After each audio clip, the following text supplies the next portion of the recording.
The Louisiana Restaurant Association presents Conversations in the COVID Crisis, a special edition podcast to capture the stories of our industry during the most unprecedented of times. Now, here are your hosts, LRA President and CEO Stan Harris and Vice President of Communications, Wendy Warren. On this episode of the podcast, I'm back with Stan Harris. How are you doing? Doing well today, Wendy. It's Monday. The weeks have flown by. Cristobal is moving through the area and dropping a little bit of rain and some flooding in some of our areas. And we experienced phase 2 for the first weekend. And leading up to that was just an enormous amount of work and conversations. And you want to tell us about your work with the fire marshal and the administration leading up to this and all the things that had to happen to get us where we are? Sure. One of the things that we do as the advocate for the industry is to be sure that we're sharing all the information that we have, and we share where those sources are. Some of the information we have comes from the CDC, the Centers for Disease Control. Some has come from FDA. Some have come from best practices in other states and jurisdictions. And what we want to be able to do is provide the best footing for our operators to come back into business that keeps the safety and health and well-being of their staff and their guests front of mind. We know there's a great deal of pent-up demand right now for people who want to go out to eat, but at the same time, it's important that we're encouraging them to do so in a safe manner. In this particular phase, there was a mention about encouraging restaurants to not only scan the temperatures of their staff, but to scan the temperatures of their guests. It's not a requirement, it's not prescribed, but it's something that's a good practice. At the same time, wearing masks is important, and LDH created a downloadable poster that they've asked us to consider putting throughout the restaurant space to remind guests to wear masks, because the virus is not over yet and the crisis is not over yet. And while we're seeing better outcomes, we're not where we need to be. So the relationship with the state fire marshal, with the Department of Revenue and ATC, and with the Department of Health all becomes driven based on not just access, but how we've worked together, not only in this crisis, but in other challenges that we face, whether it's at the state capitol through legislation or a regulatory action that's proposed. Because they really want to look at this through the prism of a business, through that operator's eyes, and what those challenges are, because they want to make it something that they can do, and at the same time is not so disruptive to their business that they throw their hands up in frustration or mock frustration and say, I don't want to do this anymore. So you actually went to several restaurants in Baton Rouge. And yeah, we took what we wanted to do was create an environment where the fire marshal and some of the executive team from the governor's office could go into the field and just see for themselves, because sometimes the visual is just priceless, 1,000% more effective in showing them the measurement between a table, what a 6 foot edge to edge measure was on a diagonal table versus tables that were rectangular and lined up in rows. Right.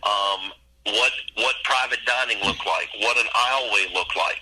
And at the same time, we have some buildings that are historic and some by design that have columns and things within the space that a guest would normally be in that are normal creators of distancing. Right. So, whether someone chooses to use plexiglass shields, whether they put tape marks on the floor. I had lunch at a restaurant in Metairie on Friday at Drago's, and they had the bar taped off with painter's tape. And everyone in there had a mask on, and the service team had it on, and probably 70% of their guests had masks on, especially when they were departing. So it's good that the message is getting out, but showing them these actionable changes in operation, whether it's the back of a high booth, whether it's tables and chairs and how they're laid out across the dining room. All of those things are really important, and getting them into the field to show them Rufino's or Rotolo's or some of the other restaurants that they took a look at, it's just it reinforces what we've been telling them all along, is that restaurants are the industry that focuses on hygiene and sanitation and food safety. Right. And we've always done that. That's been part of our mission. And you need to trust us on this, that we're going to do the right thing on this as well. Will there be a few bad actors? There always are. But, as I encourage people that I saw over the last 4 or 5 days in operations, I saw some restaurants where the staff wasn't 100% mask compliant. I went and got them masks out of the car and brought them to them and said, You have to wear these if you're going to be open. It's part of helping keep everyone safe. And when you say it that way, it comes out a lot better and it's received a lot more in a positive manner. Yeah. So some of that training, we have been working with a group out of Georgia, where you have, and now I am, to develop these gamification training modules. And we have one called Thrive Louisiana. Do you want to tell us a little bit about that? How that came about? Yeah, this program was instituted based on outreach from the company that put it together. And they're really a company that does learning and training systems. They're not people that produce their own content. So what they were able to do was take the content from Open Safely's Phase 1 guidelines, and hopefully now Phase 2, and update those to the changes that are necessary for that operator who is looking for a go-to source to be able to update their training right now as to what they need to be doing under Phase 2. And learn those steps. Maybe it's on hygiene, maybe it's on hand washing, maybe it's on contact points. All of those things are included in there. It's a no-cost tool that we've brought. It can be accessed from a smartphone. It can be accessed from a tablet. It's very, very easy and simple to do. But to me, if one of our real goals is to heighten the trust of our guests visiting restaurants, then having this type of platform that someone can go to.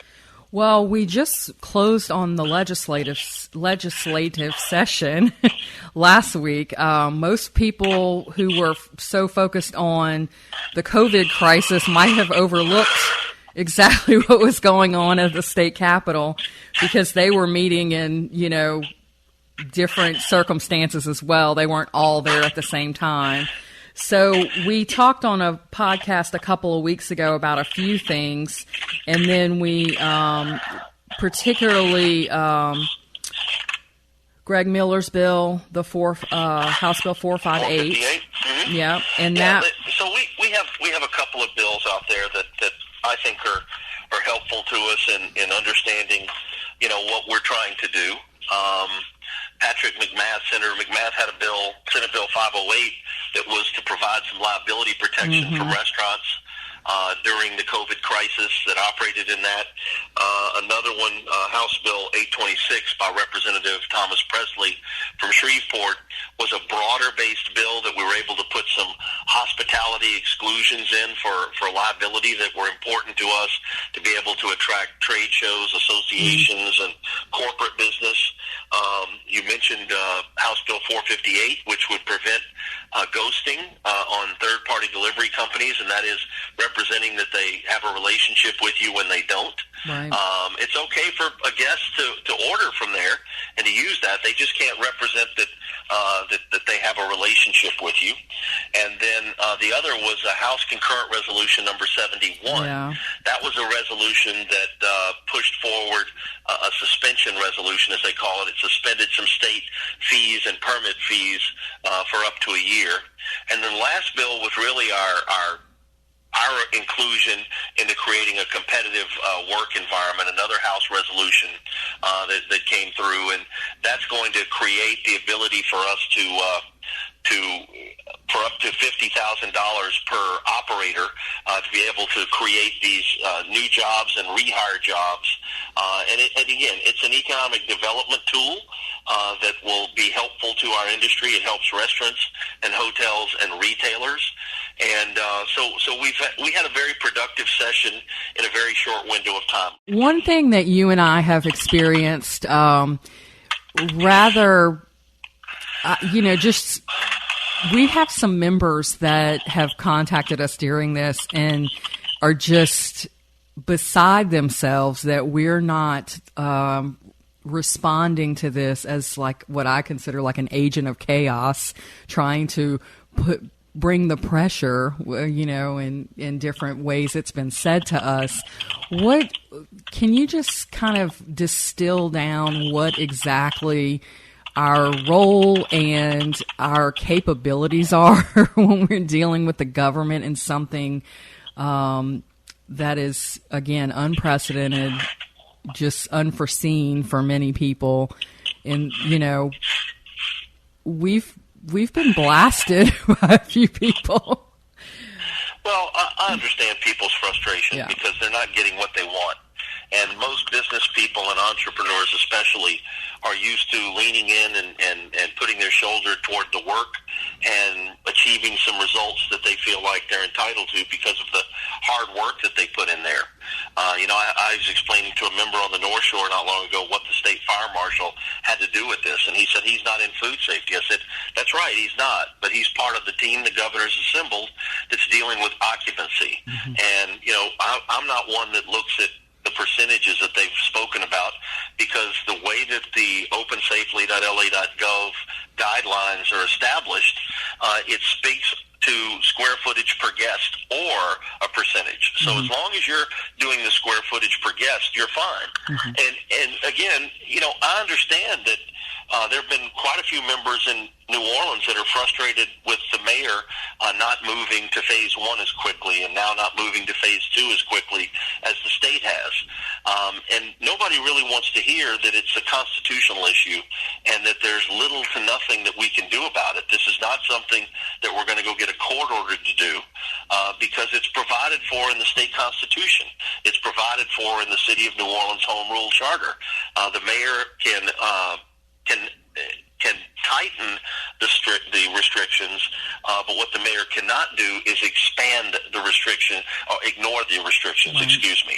So if the governor says that everybody has to wear masks and the mayor of New Orleans says, I don't want them to wear masks, they don't have the ability to do that. But if they wanted them to wear gloves, they could require that. They could be more restrictive. Mm-hmm. They just can't be more permissive. Right. And I understand that it causes some frustration for folks because they're ready to go back to work. They've been sitting on the sideline from 8 to 12 weeks. Some of them were doing a little business in drive-through. Some of them were not doing anything at all. Some took the opportunity to update their premises and do a thorough cleaning and do some deferred maintenance and things like that. But I get the fact that they're frustrated, but I also get the fact that the answer that we have is the answer we have sometimes. Yeah. We've had a lot of conversations with the governor's team, with the executive staff and his cabinet. We've had good conversations with the Office of Public Health and the Office of Sanitarian Services at LDH. Those folks regulate us year in and year out, and they're trying to make the right decision in a very fluid time. And while our job, first and foremost, is to advocate on behalf of the industry, it's not every time that we're going to get everything that we want, whether it's in guidelines or whether it's in a rule or in a regulation. But I will tell you that the work that we've done through the Resilient Louisiana Task Force on restaurants and bars has helped frame what's in those guidelines to date. And it's done because we built trust over time. We've built those relationships with our regulators and our elected officials, and we're going to continue to do that on behalf of the industry and do the best we can every day. Because as you know, Wendy, and what you and I do, we sometimes communicate 7 days a week on this. And during probably the main 8 to 10 weeks of this before we got into phase 1, it was a 7-day-a-week operation. So being there, being present, engaging, being part of the conversation, those are all things we're going to continue to focus on. Exactly. And we were having calls with them like twice a week, like this is what we're hearing from leadership and this is what we need you to do. And, it really, I was sitting in a restaurant when I got the text from our partner at the NRA, and I was just like, okay, I looked at my husband. I was like, I have got to go right now because I've got to send out this message. And I started to get weepy because it was just nothing short of a miracle.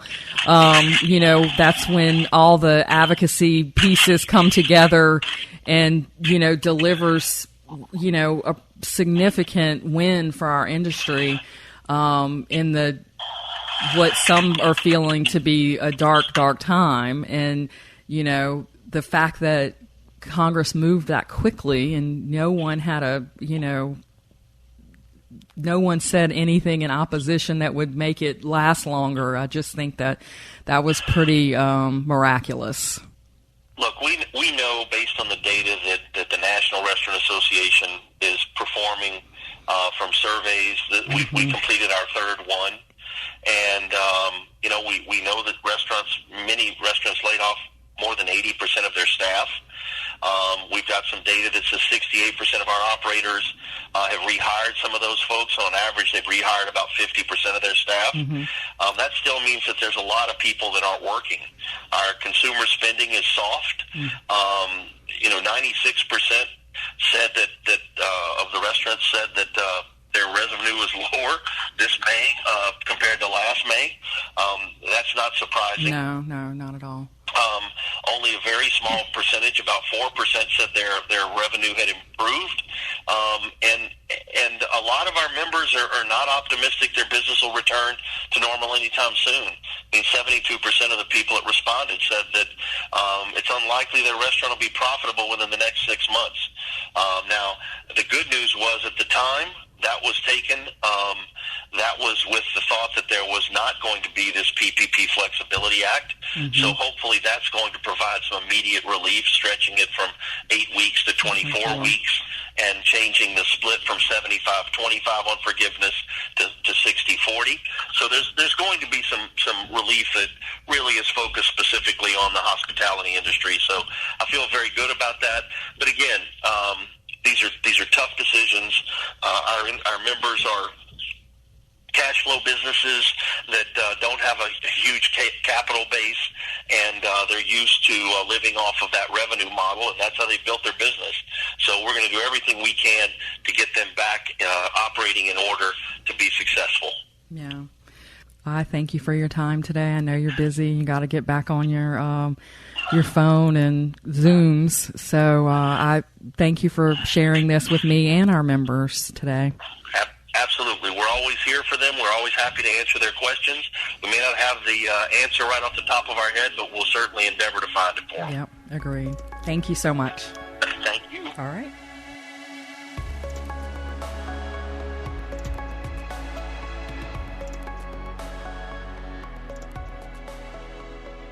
Up next on the podcast, a special guest all the way on the phone from Atlanta, Mr. Jordan Fladell from M-Level.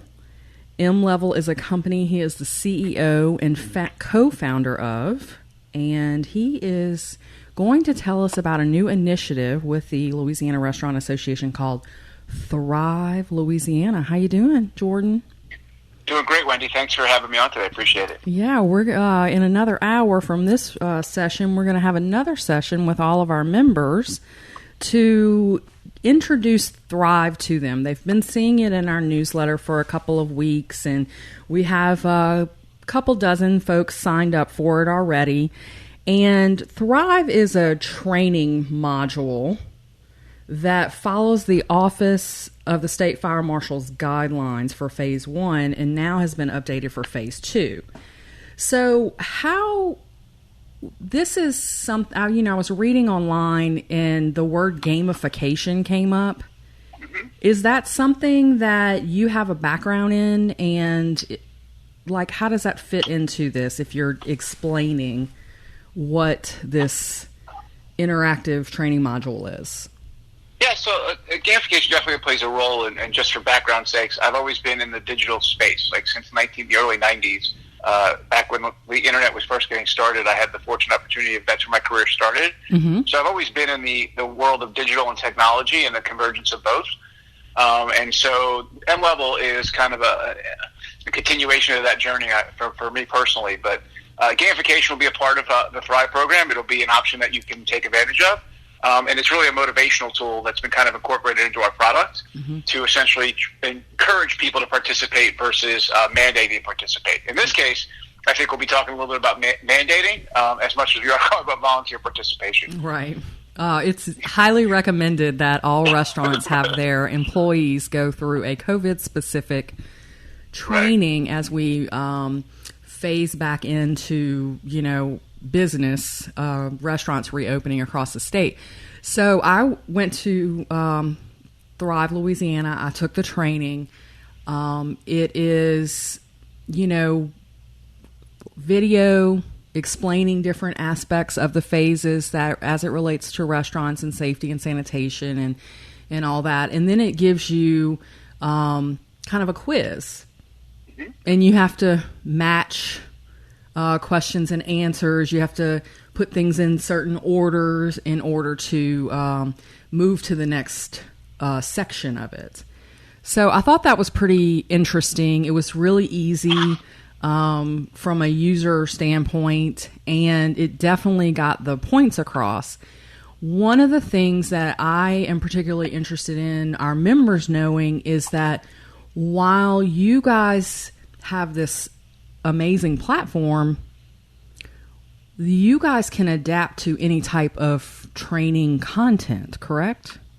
Yeah, so this is just our first entry into the space of helping restaurateurs deal with this new challenge. I mean, the reality is that COVID-19 didn't just change the fact that we've got to reopen and we've got to be more aware of health and safety. It also changed the algorithm in how restaurants train, right? If you think about it, and I'm old enough to say this out loud. Like, I remember when I was 19, I got my first job beyond being the dishwasher, right? So in the restaurant space, I think I moved to busboy. I think my first job was the shadow, right? I think the first day all I did was shadow somebody around and learn how to play tables, right? Right? And then I got that wonderful promotion to server, and I still had the shadow. Right. Well, with social distancing guidelines, we know shadowing is going to be we're going to have to think of new ways to shadow, right? And pre-train people before they arrive. So yeah, the platform. This is our first module we're putting out there, and it's really been designed to help businesses reopen. And then the next modules we'll see will be about menus and how to upsell. And the tool can do a lot more. So we're thinking through how to make it easy for restaurateurs, not to learn technology, but to be able to kind of leverage this new ability to engage their employee before they come to work, which is their new challenge, right? Right. Before you just have somebody come in, fill out their forms, and start doing their job of shadowing around and learning the business. Right. Well, today you got to have them kind of come in at their desk at home and then join your business, so hopefully they're better prepared to service your customers. And talk to me about the training and analytics part of this. Yeah, so there's you mentioned this in the beginning of our conversation. You said, I went through this and I watched the video and then asked you questions. I went through this video, asked you questions. And a lot of our tools have been designed based around the latest in brain science. In particular, what we think about is attention spans, right? So a lot of our content and the way we approach training is realizing that human beings are highly distracted these days. Not from just what's going on in the media in the world, but just from the technology that's kind of infiltrated their world, right? We've now become very sensitive to reactions from text messages and the internet and instant responses and social media. It's kind of changed our algorithm in our brains. So the training content and the methodologies we use are very targeted towards helping people do things that works well within their brains. The second piece of what's really important and why we jumped into the space to help small business owners in particular and restaurant owners individually was around analytics, right? We really wanted to be able to help people understand that, unfortunately, you now need to be prepared to defend yourself from claims by your employees as well as potentially customers related to COVID-19 or health issues. And so we wanted to provide you the analytics and data to protect yourself. When it comes to the other parts of the training world, you now have to do coaching virtually, right? So how do I know that someone doesn't know my menu before they arrive?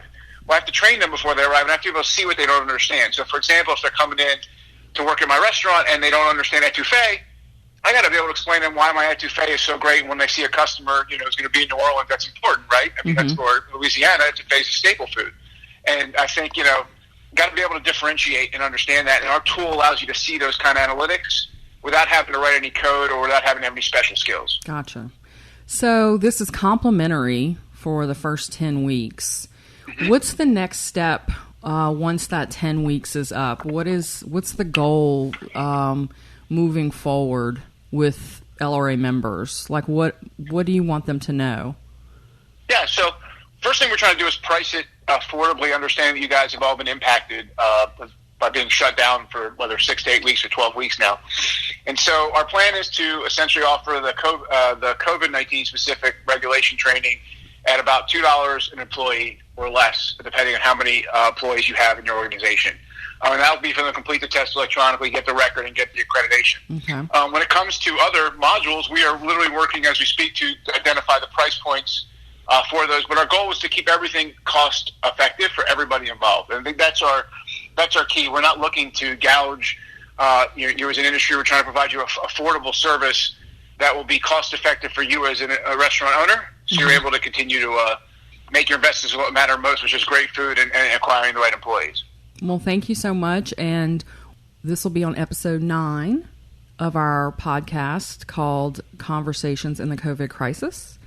And you can also hear the recorded Zoom demonstration with Jordan in Thrive, Louisiana on our website at LRA.org. Thanks, Jordan. Thanks, Wendy.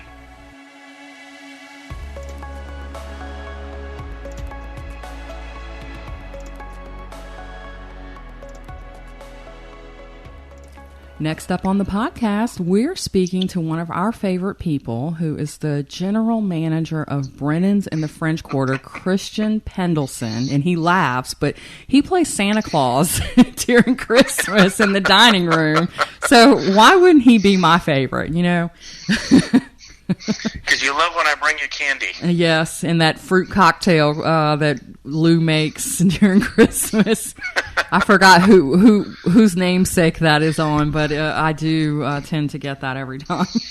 Well, Wendy, you are an indiscriminate enjoyer of cocktails, yes. So we can always get your opinion on a new and budding project. Yes, indeed.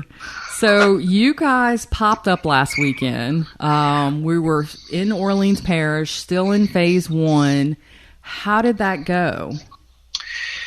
It was so exciting to see our team again, to hear guests in the restaurant again, to hear the laughter. We were fortunate that we sold out very quickly, and it was nerve-wracking because we have all been in restaurants and worked in restaurants for so many years, but these are new times with new challenges. And so trying to make sure that we were keeping our team safe, that we were keeping our guests safe, and making sure that we were following all these regulations. And then Mr. Brennan imposed a few additional ones just for added precaution. And so instead of what we all know how to do in its muscle memory, we had to rethink every aspect of our job, and then trying to make sure that we're doing all those things while never losing sight of hospitality. Right. You know, the guests that come out, they're comfortable being out to varying degrees. They want to be out. So how do you give that hospitality, that warmth, behind a mask with gloves on, washing your hands every 15 minutes and hand sanitizing every 3.5 minutes? And I'm being facetious, but I'm also not being facetious. Right. It's a challenge. And at 25% occupancy, that takes a lot of energy out of the room, and part of the joy of going out to eat is that buzz in a dining room, and it's hard to generate that when you're missing 75% of your guests. I know. It's like I can't sit still because I need to go walk around and see everybody in the room and say hello. Well, even if I don't know you, I still want to be like, hey, how y'all doing? And everyone loves seeing, and then take that, and it's New Orleans, where to some degree or another, everyone knows everybody. So it just continues to magnify on itself. But we saw a lot of that. It was just different. You know, people were talking across the dining room and across tables, and so instead of getting up and walking over and hugging and shaking hands, they just leaned back in their chair and they gave themselves a wave and toasted each other, and then just enjoyed being out. So this weekend, we just learned, not even a half an hour ago, that the mayor has announced Orleans Parish is moving into phase 2 on Saturday, and you guys are popping up for weekend 2 So now you get to go to 50%. What do you think?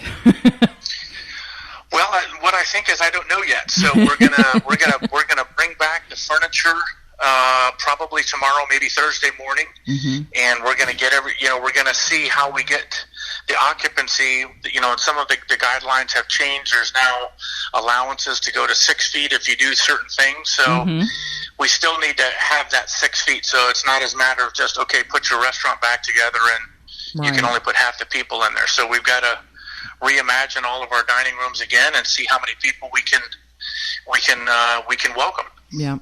So is there a limited menu during this? Like, how are you guys handling the, kitchen staff and all that in terms of spacing and social distancing?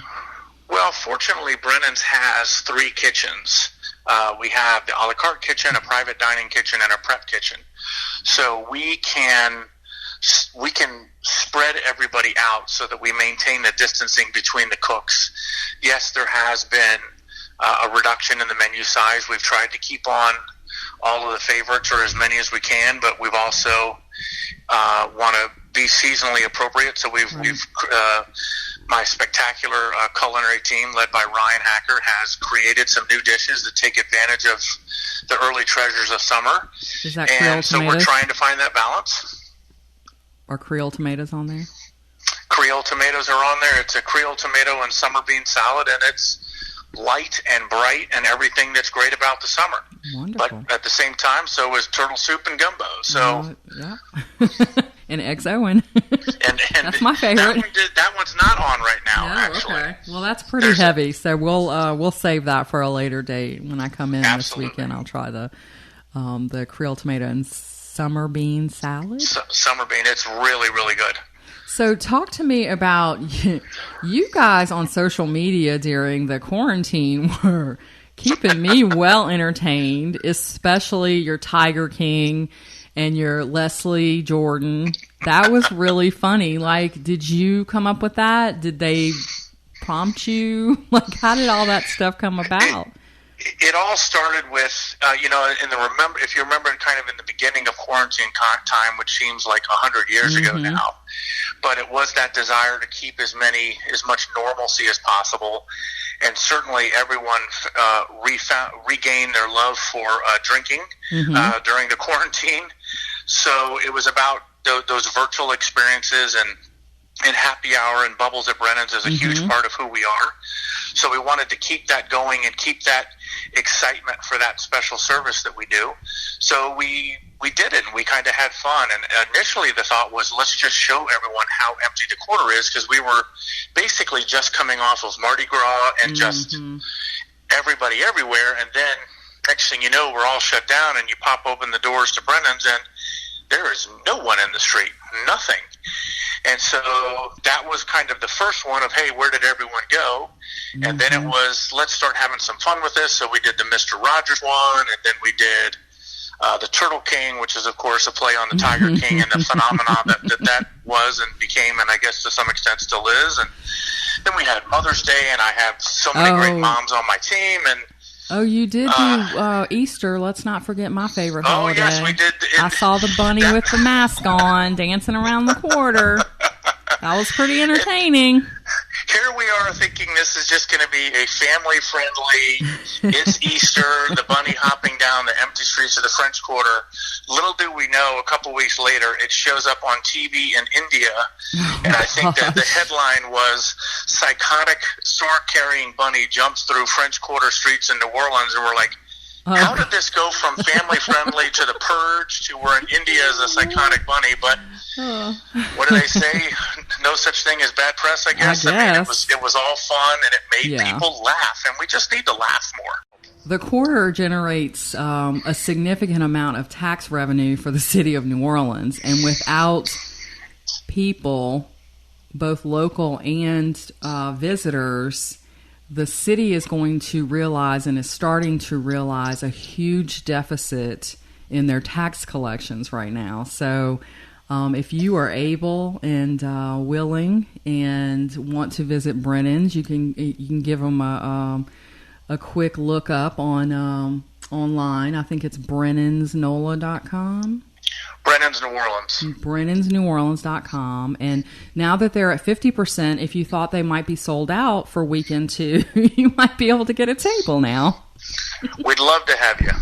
Well, thank you so much for taking your time and sharing your story with the rest of the membership. And I'll talk to you soon. Take care. Thank you. Thank you for listening to the LRA's Conversations in the COVID Crisis. If you have a story idea, email communications@lra.org. Visit www.lra.org for the latest on COVID-19 resources for restaurateurs. And follow us on Facebook, Twitter, LinkedIn, and Instagram. Until next time, stay safe, everybody. And remember, we at the LRA are working harder than ever for Louisiana's restaurant industry.